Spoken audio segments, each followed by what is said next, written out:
Foods I eat to lose fat and get shredded. Let's go. What's good, YouTube? Welcome back sa channel, Jacob Alaba. And kung bago kayo dito, this channel is all about fitness, health, lifestyle, and self-development. So today is episode 3 of Summer Shred, and share ko sa inyo lahat ng kinakain ko. Ito yung mga pagkain that will help me lose fat and retain muscle.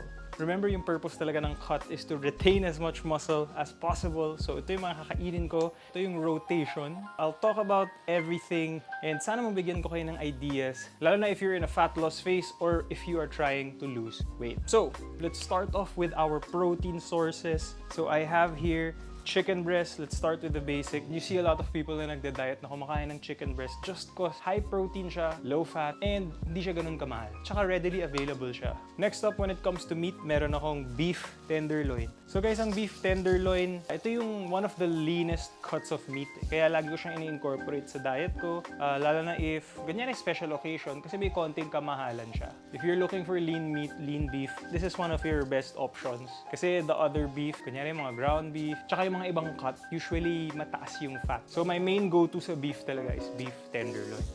We have pork tenderloin or lomo in Tagalog, guys. Honestly, yung lomo, one of the leanest yan when it comes to pork. It's actually close to chicken breast pagdating sa macros, no? So it's very low fat, mataas din yung protein niya. Instead of getting yung mga belly, ganun yung mga ibang cut, just focus on the pork tenderloin. Guys, trust me, this is a staple in my diet just because of how lean it is. For seafood naman, in case di nyo pa alam, we have a bag of shrimps. Mataas ang protein, mababa ang fat. Halos wala nga siyang fat eh. Yun nga lang, medyo mahal siya, so I don't have it on a regular basis. Most of the time, chicken breast talaga ako. Itong shrimp na to and yung beef tenderloin, kahit na maganda yung macros niya, may kamahalan siya. If you have the budget for it, I highly recommend shrimps. So other than our common meat, I like canned tuna, lalo na pag on the go, tsaka kung convenience lang. I cycle between Gold Seas and Century tuna, pero I usually just go for the tuna in spring water kasi mas mababa yung fat. Pero sometimes, if gusto ko spicy or gusto ko with calamansi, I use the Century tuna one. Yung pinaka gusto ko sa tuna is pag kulang ka sa oras tapos ang damong ginagawa tapos you just need a quick protein hit, open up a can, halo mo sa rice or kahit nga papak eh, kung protein lang kailangan mo, pwede na to. Other than your seafood, your meat, we have your eggs. If you just get the whites, mostly protein lang siya, pero if you do get the yolk, may konting fat siya. But this is a staple in my diet, lalo na kunyari breakfast, gusto ko mag-omelette or gusto ko lang ng extra flavor, minsan hinahalo ko sa kanin. Easily accessible, you can get it everywhere. One of the cheapest as well. I recommend eggs. And last but not the least, para sa protein sources natin, I have whey protein. So if regular viewers kayo ng channel ko, alam nyo na I go for the isolates. So I cycle between Athlean isolates and Dimetize, no? Kunyari nagkasawa ako sa isang lasa, I swap pa iba-iba. I have 2 different protein powders just in case gusto ko ng variety. Now, I usually just have 1 tub of this Dimetize kasi medyo mahal siya. Pero I have more of this Athlean. Marami silang flavors yung mga isolates nila. So, ito yung mas madalas kong iniinom. So yun talaga yung mga protein sources natin, guys. And you know, I always promote flexible dieting if it fits your macros, ganun. So pwede kayo mag-squeeze in ng masasarap na meals or food na hindi normally pang diet once in a while. Pero I just really stick with the basics, lalo na sa protein sources. You might think ang boring naman ang mga kinakain mo. Pero that is the fastest and the easiest way for you to get to your goals if you're trying to lose fat. Now, yung secret ko talaga when it comes to having this as my rotation is marami akong seasonings and spices. So these are my recommendations.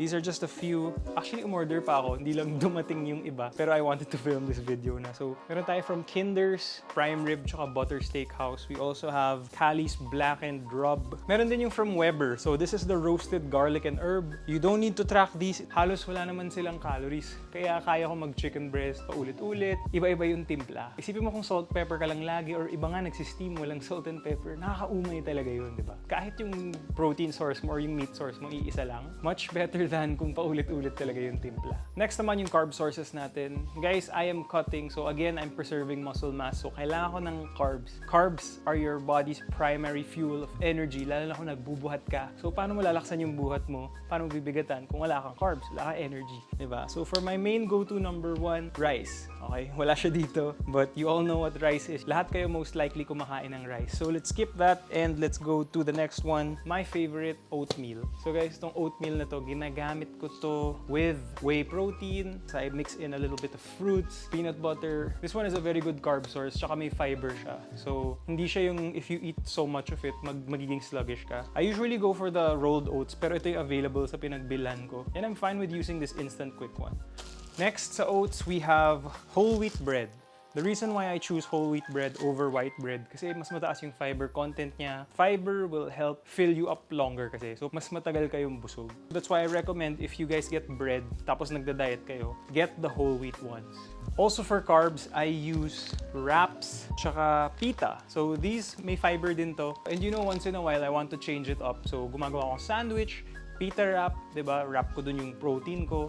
Para maiba naman, hindi pa ulit-ulit na kanin, oatmeal, diba? Have some variety. As long as pasok naman sa macros nyo. These ones are good. They're called spinach wraps. And ito naman, whole wheat pita. May fiber din siya. I also have milk. So, mostly carb kasi ang milk. Depende sa milk, may fat din yung iba. And may protein din siya. But I like this almond milk kasi mababa calories niya. So, for mga 250 ml of this one, 1 gram of carb pa lang. 2.5 grams of fat and 1 gram of protein. Yun lang, medyo may kamahalan siya. And it doesn't taste as good. Pero it'll help fill you up. Kasi pag nagda-diet kayo, it's normal to feel hungry. You have to focus on the food na mabubusog kayo with. Ito once in a while, I also incorporate some beans. Good source of carbs, good source of fiber. Yun nga lang, ingat din kayo kasi delata siya. Mataas ang sodium niya. Once in a while, it's fine. Wag lang yung laging sobrang taas ng sodium niyo to unhealthy levels. Mahilig kasi ako sa pork and beans eh. Minsan sinasabay ko with rice or lagay mo sa bread. Sarap nito guys. Doesn't necessarily have to be this exact brand. Ito lang kasi yung available dun sa pinagbilan ko. Try nyo siya sa diet nyo. Oh, ito rin pala. Sinama ko na to sa carb. Mamasita. Kung OG subscribers kayo, alam nyo na one of my favorite na timpla sa manok is mamasita. Kaso, mataas carb niya. 1 tablespoon has 7 grams of carbs. You'll need more than 1 tablespoon para malasahan yung timpla, no? So, ingat lang kayo dito. Allot some carbs if gusto nyo mag-incorporate ng ganito. Tsaka yun din, mataas yung sodium niya. Pero masarap to, guys. Try nyo sa chicken breast nyo or sa ibang meat nyo. So, carbs din actually, nakabili ako recently ng kimchi. More of gulay na siya. Mababa kasi calories ng kimchi. So, it can help you feel full longer. Mas nakabusog siya. Tsaka sa mga mahilig manood ng Korean dyan, alam ko naman may Korean craze sa atin dito, no? Kimchi is a very good option for weight loss. And last but not the least, for our carb sources, mahilig ako sa fruits. Usually, I incorporate pomelo, mababa calories nun. Some mangoes, tsaka bananas. Bananas are my favorite, kaya ang dami namin bananas. I at least have 1 or 2 a day. Tsaka it's a good source of vitamins and minerals. So remember to eat your fruits. Last but not least, mga sources of fat na ginagamit ko. To be honest guys, most of the fat na nakakain natin, kasama na siya sa meats eh. Chicken breast has a little bit of fat. Tenderloin has a little bit of fat. Eggs. But this is what I use for cooking. These are cooking spray. So, if you hold it too long, may fat na siya. Diba? Usually spray lang. Kunwari sa pan, para lang dumikit yung chicken nyo. Pero I use these sa air fryer ko and sa pan para hindi na ako magluto with oil. Kasi when you cook with oil, that's an extra, kunyari tablespoon, an extra 120 calories, diba? Sayang. So, you'd want all your calories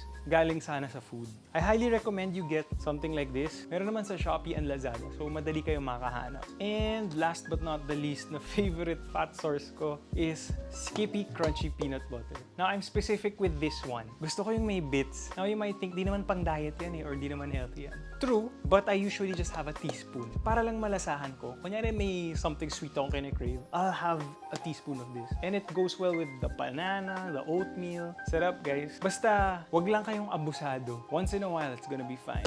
Yun yung usual kong kinakain, guys, pag nagda-diet ako. Konti lang, di ba? Kasi, again, if you want to get results faster, focus ka dun sa mga food na boring or hindi necessarily masarap. You have to get out of your comfort zone kapag nagda-diet ka. And again, easiest way to do that is to have a rotation. Iba-ibahin mo na lang yung timpla. Mix and match certain combinations. There are gonna be other food na hindi sulit kasi mataas yung calories, mataas yung fat, like cuts of meat, yung mga pork belly, diba? Or ribeye steak. Saka nyo na kainin yun pagtapos ng diet nyo. But that's it. More or less, yun lang talaga rotation ko. Yun lang kinakain ko. If ever naman may iba akong kainin, let's say I order out, mabibilang ko pa rin naman macros nun eh. And makikita nyo yun sa next episodes. So with that being said, please subscribe to the channel. Help me get to 500k subscribers. Dream big. Leave a like, share it, and I'll see you guys in the next video.